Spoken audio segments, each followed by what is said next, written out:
everyone, welcome back to another coffee chat with myself, Rebecca, and today I've got the lovely Ryan with me talking about all things AI and really abstract related. So I'm going to let Ryan introduce himself. I've known Ryan now, I'll just say, for about, 18 months or something like that. I've followed you, stalked you on LinkedIn for a lot longer than that, but That's not terrifying. I think we met in person at the QuickBooks event for the first time, which was really nice. And yeah, I'll just hand it over to Ryan. Introduce yourself, let everybody know who you are, what you do. Yeah. Brilliant. Cool. No, thank you, Rebecca, and thank you for coming on. It's a bit different, actually, me not driving these. It feels a bit odd. I'm actually more nervous right now. Obviously my name's Ryan. I am a chartered accountant at a mid-tier accountancy firm in the east of England, but I'm a digital transformation specialist. So we help SMEs kind of migrate into a cloud native ecosystem, what most people refer to a modern ERP. We've built up a team over, I guess, 3, 4, 5 years of doing this.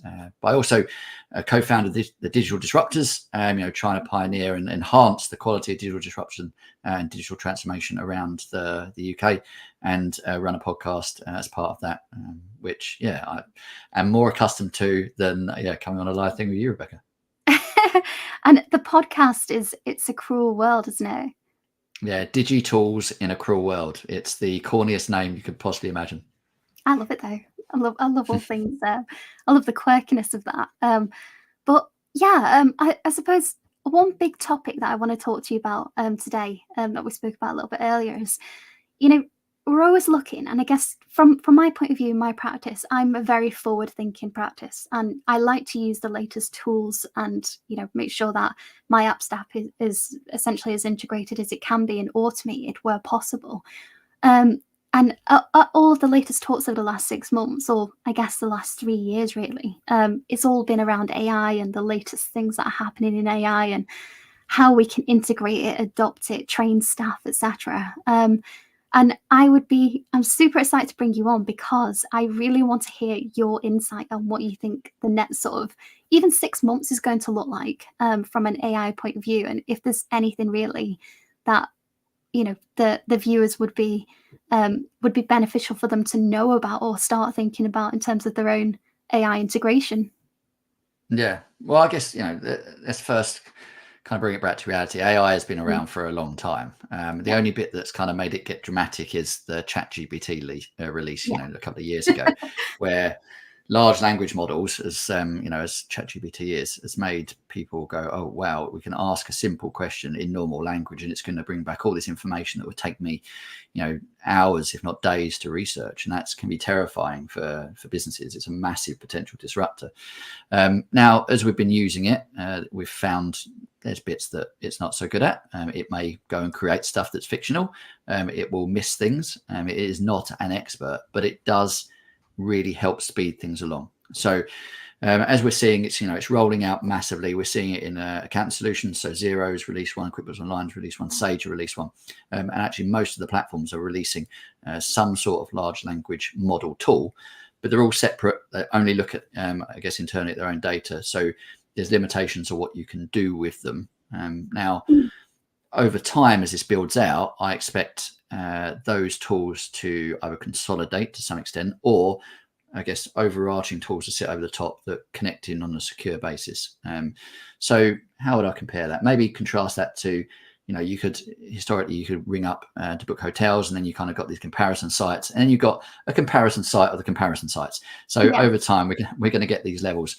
And as that happens, you'll be able to then, I guess, query and do stuff across all of your programs, and that becomes incredibly powerful then. But that's going to take some time. So yeah, and I guess I remember. So I actually started my career 15 or 16 years ago, and I remember even after I'd say 4 years, I was in the audit department, and we were starting to look at tools that could almost spot anomalies in the audit data instead of us going through the data manually, and you could link that to a piece of software or to Excel, and it could bring up that data analysis in that way. I remember even back then that was, the revolutionary, like, wow, it can do all these different things. But it always, to some degree, depended on the information that was input. So if you put crap in, you're going to get crap out of these systems. Would you agree with that? Yes, it's always based on the quality of the data, and data quality is integral to the, I guess, the quality of any software or AI. Yeah. And businesses at the moment, they're, I'd say, in a transition. They're moving certain bits of their operations into a structured, integrated ecosystem, but lots of businesses have data just everywhere, and it can not link, not match, and it's just a mess. It is a mess. And I will say, whilst I do my very best to have that central function, almost like a data warehouse, similar to, I don't know if you've ever used Excel, Power BI, or anything like that, where you have that like Yep. central focused area of data. Um, I've tried to build a practice up in that way, but I still have information in different areas. Some of it's in a CRM, some of it's in OneDrive, and then some of it's somewhere else. And I'm always trying to just consolidate that so that I can view everything almost as clearly as I can, because there's so many elements of running a practice where you could use these tools to make your life a lot easier and give yourself better insight. One of the things that we're trying to do at the moment is have a look at the likes of even how much time is being spent on certain jobs, in certain areas, what's the sort of cost per unit on different services that we're providing. Can we offer more? Can we give more data insights to our clients? And we're always trying to look at industry averages and everything like that. But at the moment, that for us is very much a real manual process of trying to get that data out. So, the likes of QuickBooks Zero, Sage, how are they building that into the software now? And is that going to be, an added option?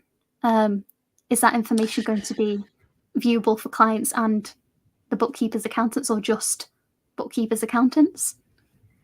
So I guess from an AI perspective and what they're doing, it's still very early. So they've released, I guess, a communicative way of interacting with your software.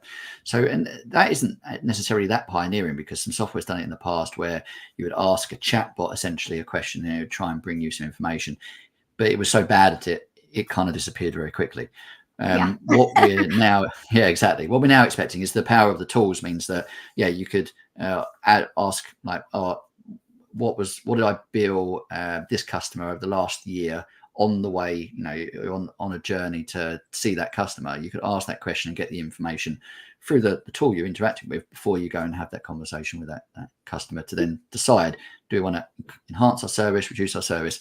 It'll be those kind of quick analysis tools. But if you're looking at forecasting, that's still relatively new. We've all probably been burnt by the hype that came around fluidly and futurely, and then it never really feeling like it's quite delivering what we need.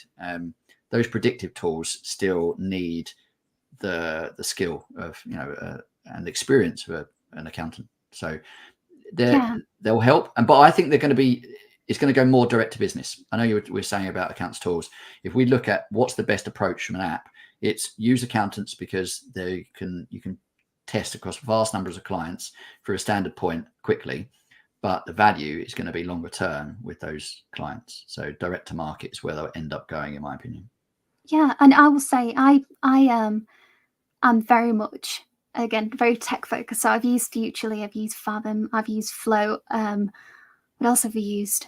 Excel integration tools for forecasting, everything. And we even train other bookkeepers from this point of view, and accountants, on how to use those systems and whether they may or may not be the best solution depending on what their clients' needs are. But I always find that every single one of those apps or integrations that are there have positives and also have downfalls to some degree. And they can't do, there are limitations to a degree.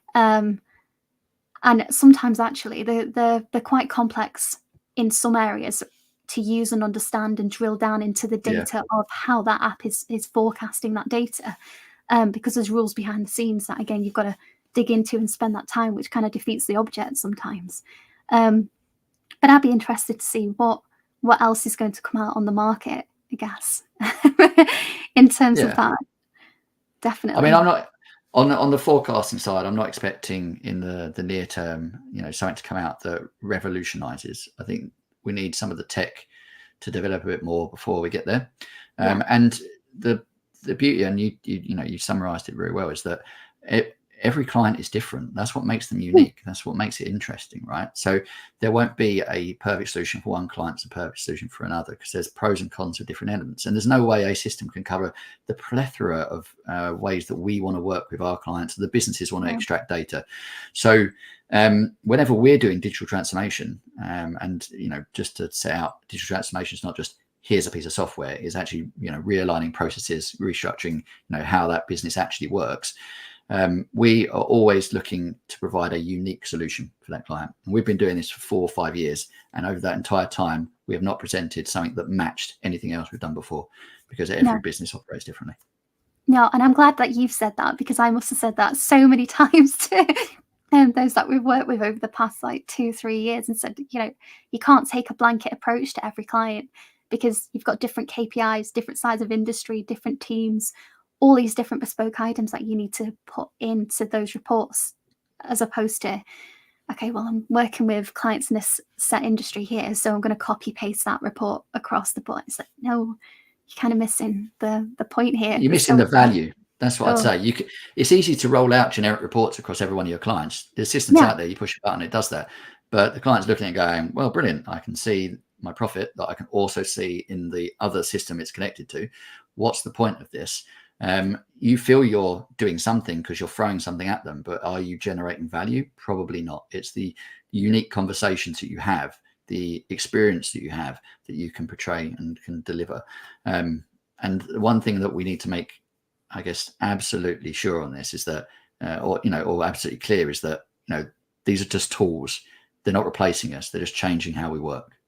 Yeah, and that was going to be my next question, because I talk to a lot of students, a lot of students.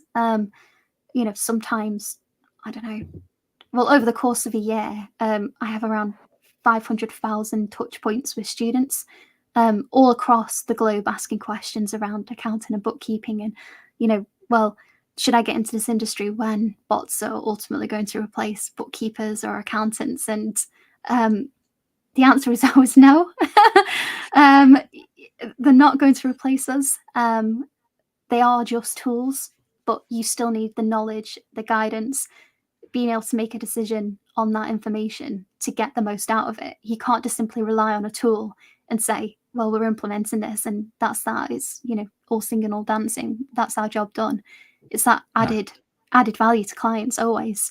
I mean, in your view, have you come across a lot of pushback, to the integration of AI and these tools that are coming out and already on the market? I guess my question back is, from who? So is this from clients or from accountants? Or from accountants? Yeah. So from accountancy practices that are already established, let's just say those that have already been established for a minimum of 5 to 10 years. Do you think there is a lot of pushback, or do you think there's a change in view of those wanting to adopt those newer processes now? So I wouldn't say there's pushback. I think there's probably at the moment a bit of overwhelm with it. Like there's something new. Like we've just gone through changing all our clients onto cloud. Now we have to do AI. I mean, come on, give us a break. There's a bit of that going on out there. But I think people most of them see the potential benefits. I think there's a lot of, actually, have we seen a proper use case that makes us go, yeah, we're going to jump in and really do it? I don't think really there's been any of that personally. There's little, AI tools of forecasting, like, for example, Futurely Predict is a lot better than the original Futurely, or what Fluidly was doing in its predictive forecasting. Those enhancements, but they've become iterative.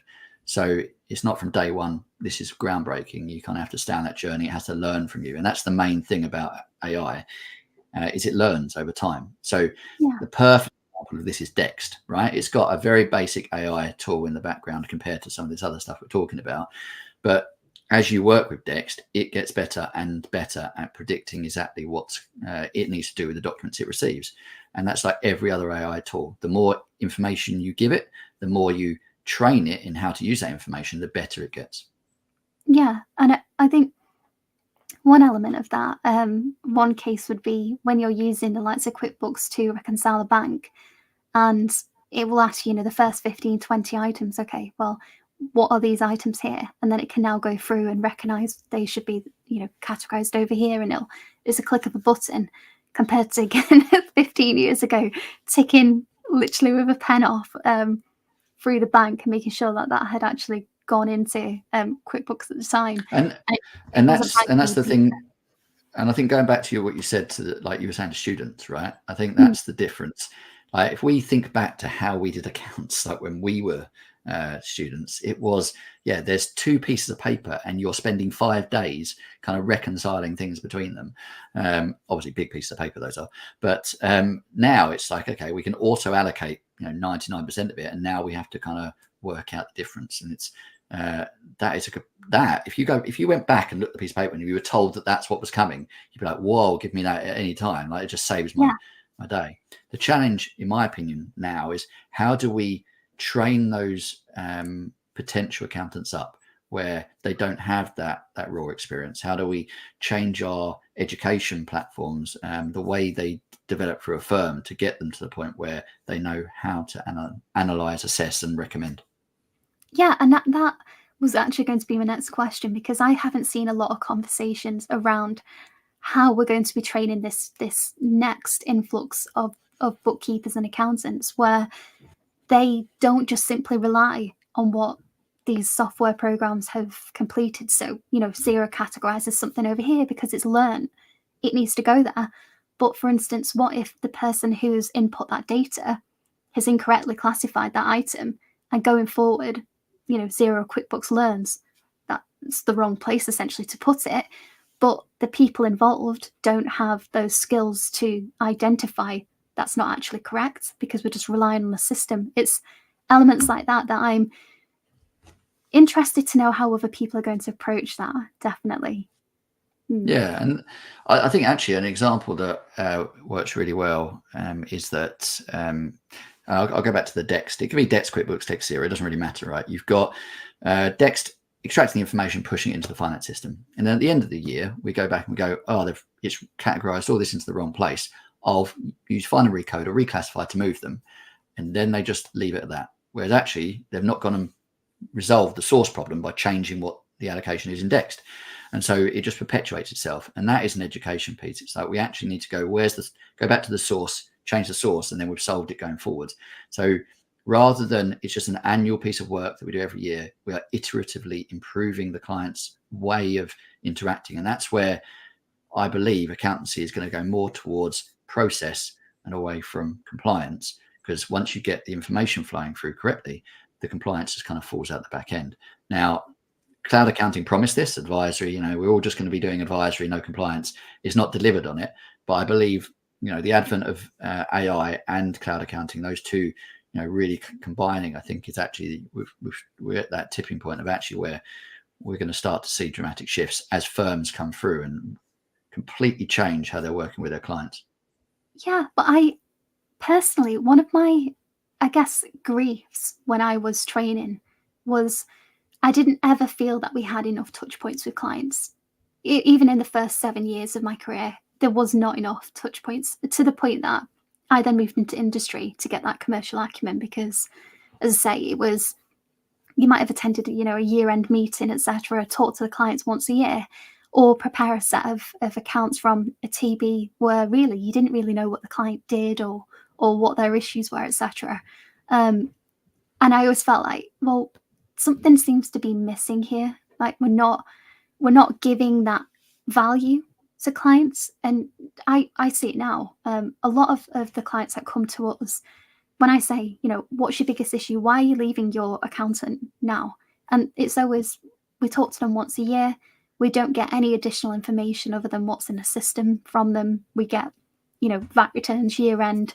There's no conversation in between. Even when asked, can we have this service?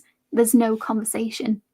And I think I'm always thinking, well, they're just missing the point here. Like, again, use the tools, use everything that you can to your advantage, so you've got that time back to give to your client and work it through that way. Yeah, but it's interesting to see how other bookkeepers and accountants are sort of either using or not using AI, I guess, in that way. Yeah, I still think AI is a buzzword at the moment. Mm. We can see the potential. We've had it proven via certain tools, but it's not rolled out enough. We're not going to, as accountants, we are not going to feel the impact of it for en masse. For I think 3, 4, 5 years. Similar to cloud accounting, when it first hit the UK, you'd have those clients. You're like, okay, I have to do something with this now.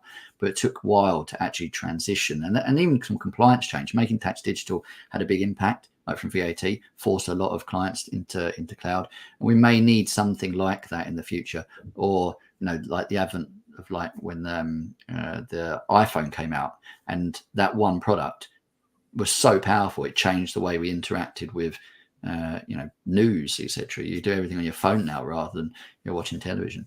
You need something as big as that, and I don't think we've seen that in the finance sector as yet.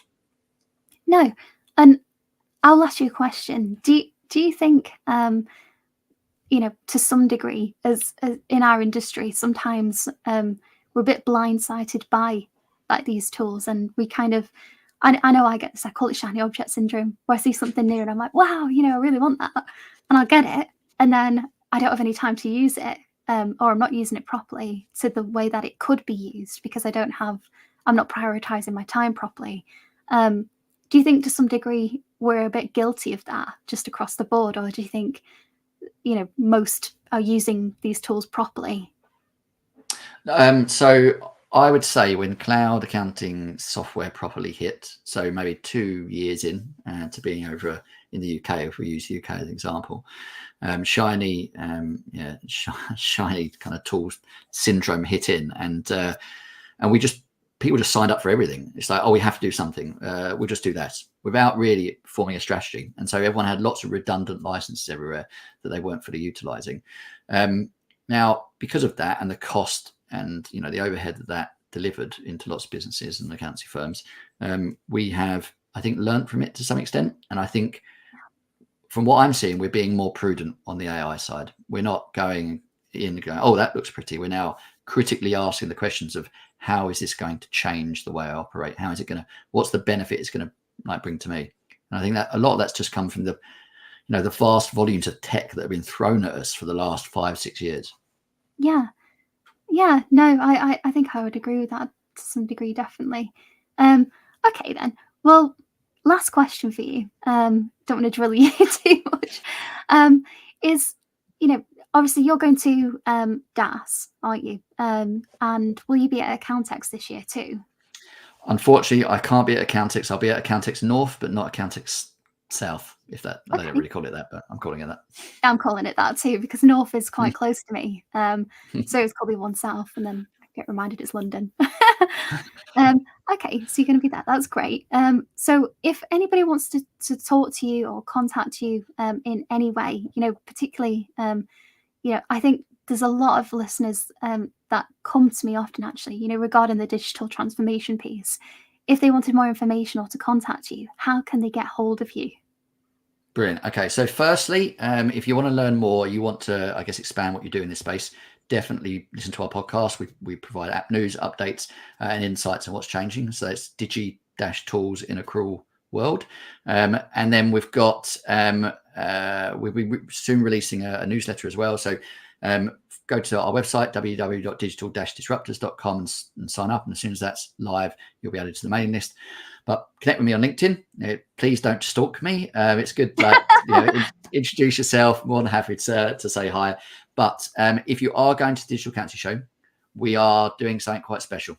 So on the last session of the first day, we are looking to launch the start of a digital transformation accreditation, something that is not present anywhere. So, Oh, wow. if you want to learn more about that, please do come along. I'm expecting, based on the conversations I've had, it to be very busy. So please, if you want to get there early, make sure you get a seat. Oh wow, definitely. And what I'm going to do at the end of this is actually Ryan's been involved recently with the production of let me just get the name of it again. I've got it just up here. I was having a little read earlier of a free ebook with Implicit called "Change is Coming" around the 7 key trends in finance software that you need to know about. And so far, I'm only halfway through that, but that's a very good read. So I'm going to drop a link to that in the comments section just to, yeah, give you a bit of further reading, I guess. So yeah, anyway, I will end it there because we could talk forever. And I always go over time. But yeah, thank you so much for joining me, Ryan. It's a pleasure as always. And yeah, we'll leave your description and links, etc., in the comments for people to get a hold of you. But thank you. Thanks, Rebecca. Always a pleasure. And we'll see you all soon.